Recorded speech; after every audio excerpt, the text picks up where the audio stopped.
မှာ1 3ဒီ3တစ်ဆိုပြီးတော့တပတ်တော့မှပြန်ကြားရှိတဲ့အတွက်ကြောင့်ကျွန်တော်တို့ဒီသူ့ရဲ့ဒီရဲ့ဘက်ကဒီကဏ္ဍနေဒီဒီမှာလာပြီးတော့တစ်ချိန်ဆင်းရမယ်ဆိုတော့ကျွန်တော်ဒီမှာရှိနေတဲ့ခွန်3ဒီမှာလာပြီးတော့ခွန်3ဆိုပြီးတော့လာဆင်းပေးတယ်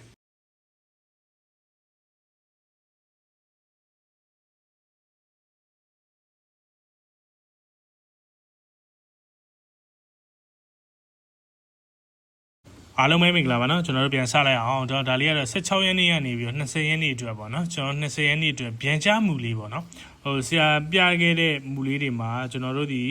ရက်ဆွဲမူလေးတွေပါမယ်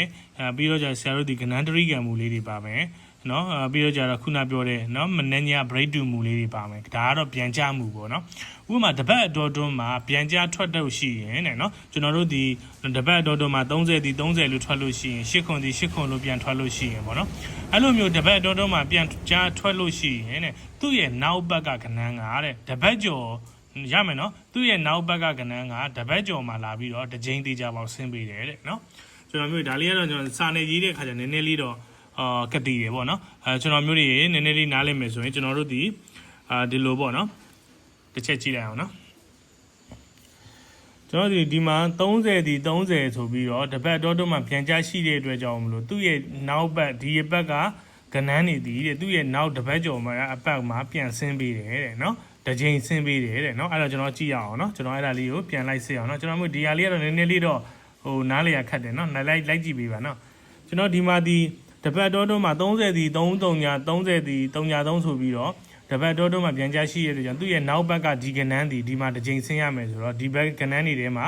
33ဒီမဲ့33ဆိုပြီးပြန်ဆင်းခဲ့တယ်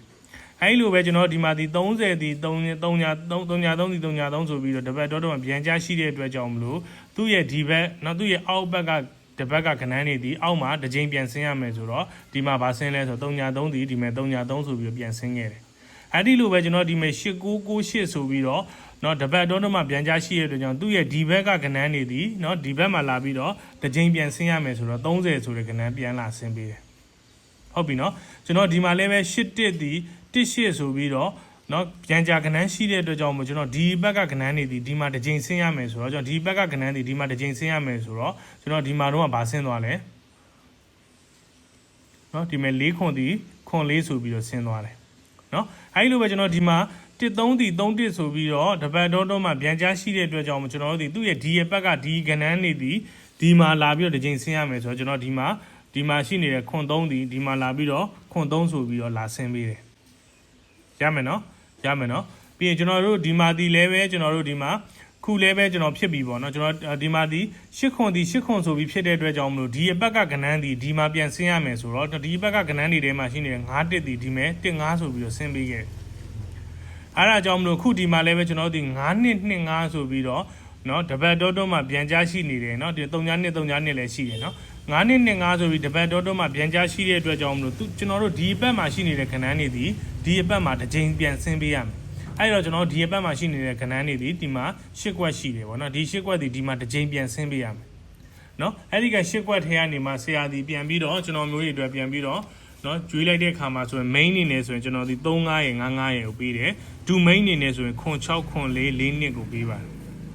ရန်အနေနဲ့ကတော့91 96 9နှစ်ကိုဆရာအနေနဲ့ဒီဥစ္စာရွေးပေးထားပါတယ်တကယ်လို့ကျွန်တော်မျိုးတွေဒီကနော်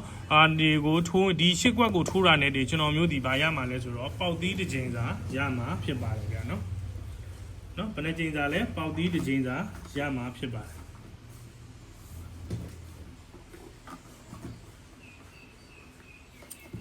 ရလားနော်ဆရာပြောတာကိုရှင်းလားနော်ဟိုဖြစ်လားဆိုတာကိုဆရာရဲ့နေ comment အောက်မှာနော်ဆရာပြောတာကိုနားလဲလားနော်နားလဲရင်လည်းနားလဲပါတယ် yes ပဲဖြစ်ဖြစ် fine ပဲဖြစ်ဖြစ်ပေါ့နော်မှန်ငယ်ပေးပါဗျာနော်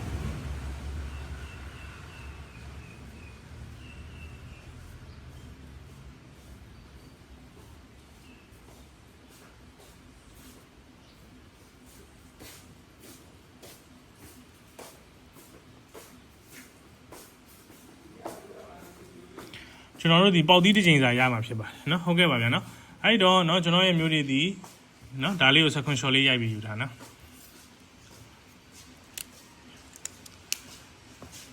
အဲ့တော့နော်ဟိုဆရာရဲ့မျိုးတွေကဒီပြန်ကြာကနန်းနေတဲ့ဒီရှစ်ကွက်လေးကိုထိုးမယ်ဆိုရင်ကျွန်တော်မျိုးဒီပေါက်သီးတစ်ချိန်စာရမယ်နော်ဆရာပြီးတော့ဆရာတင်ပေးထားတဲ့ နော်မူလေးတွေကနေပြီးတော့ကျွန်တော်မျိုးဒီနော်ဒီအပူလေးကိုထိုးမယ်ဆိုရင်ပေါက်သီးတစ်ချိန်စာရမယ်နော်အပူလေးကိုထိုးမယ်ဆိုပေါက်သီးတစ်ချိန်စာရမယ်ပြီးတော့ဆရာလွမ်းမကွေးရဲ့မူရကျွန်တော်ဒီနှစ်ပရိတ်လေးပေးထားတယ်နှစ်ပရိတ်ထိုးရဲဆိုရင်ပေါက်သီးတစ်ချိန်စာရမယ်နော်ပြီးတော့ဆရာရဲ့ဒီပတ်တီးအနေနဲ့ဆရာတို့ပေးထားတဲ့ထဲမှာရှိနေတဲ့နော်ငါးပတ်တီးလေးကိုထိုးရတယ်ကျွန်တော်မျိုးဒီပေါက်သီးတစ်ချိန်စာရမယ်နော်အဲဒါကြတော့ဆရာတင်ပေးထားတဲ့မူလေးတွေနော်တင်ပေးထားတဲ့ဟာလေးကိုကျွန်တော်မျိုးတွေဒီလိုက်ပြီးတော့နော်သုံးသက်ပြီးတော့နော်မိမိရဲ့ငွေလေးနဲ့ချင်းချင်းပြီးတော့မိမိထိုးနိုင်တဲ့ငွေပမာဏပေါ်မူတည်ပြီးတော့သုံးသက်မယ်ဆိုရင်ကျွန်တော်မျိုးဒီတေချာပေါက်ကိုပေါက်သီး၄ချိန်စာရမှာဖြစ်ပါတယ်နော်ပေါက်သီးဘယ်နှချိန်လဲ၄ချိန်စာပေါက်မယ်ဘယ်နှချိန်ပေါက်မလဲ၄ချိန်ပေါက်မယ်ဟုတ်ပြီနော်၄ချိန်ပေါက်မယ်ဟုတ်ပြီနော်ဒါတော့ဆရာရဲ့မိသားစုအဖွဲ့ဝင်မယ်ဆိုရင်နော်ဆရာရဲ့နော်မိသားစုအဖွဲ့ဝင်မယ်ဆိုရင်ဒီဖုန်းနံပါတ်တွေကနေပြီးတော့အဖွဲ့ဝင်ခြင်းလို့ပါဆိုပြီးတော့ပေးဖို့ပေးလိုက်ပါနော်ကျွန်တော်ရဲ့မိသားစုတွေရဲ့လက်ထဲကိုတော့ဒီ3လုံးခွေ4လုံးခွေမွေးကတ်နဲ့ပတ်တီးတွေရောက်နေပြီပေါ့နော်4လုံးခွေတော့မရောက်သေးဘူးနော်ကျန်တဲ့3ကတ်ကတော့ရောက်နေပြီနော်ဟုတ်ကဲ့ပါနော်ဒီ member ဝင်တဲ့သူတိုင်းကငွေလွှဲပြေစာတော့ပေးဖို့ပေးရမယ်နော်မပို့ပေးရင်တော့မရဘူးနော်မရဘူးနော်ဟုတ်ကဲ့ပါနော်ဒါလေးက second shot လေးရိုက်ပြီးယူထားလိုက်နော်ကဲဟုတ်ပါပြီနော်ဆရာတို့နော်တခြားဆရာခုလုံးလုံးဆရာတော့ဆရာ live လုပ်လို့မရသေးဘူးနော် live လုပ်လို့မရသေးဘူးဆရာရဲ့အချိန်လေးနည်းနည်းပြန်စောင့်နေပေါ့နော်မနေ့ဖန်ကြရင်တော့ဖွင့်ရက်မှာတော့ live လုပ်လို့ရအောင်တော့ဆရာchannel ကြီးကနေပြီးတော့ live လုပ်ရင်လည်း live လုပ်ပေးမယ်ပေါ့နော်ဟုတ်ကဲ့ပါဗျာနော်တခြားတော့မရှိတော့ပါဘူးနော်အားလုံးပဲနော်ကျွန်တော်နောက်ဗီဒီယိုလေးမှာပြန်တွေ့မယ်နော်အားလုံးပဲဘိုင်နော်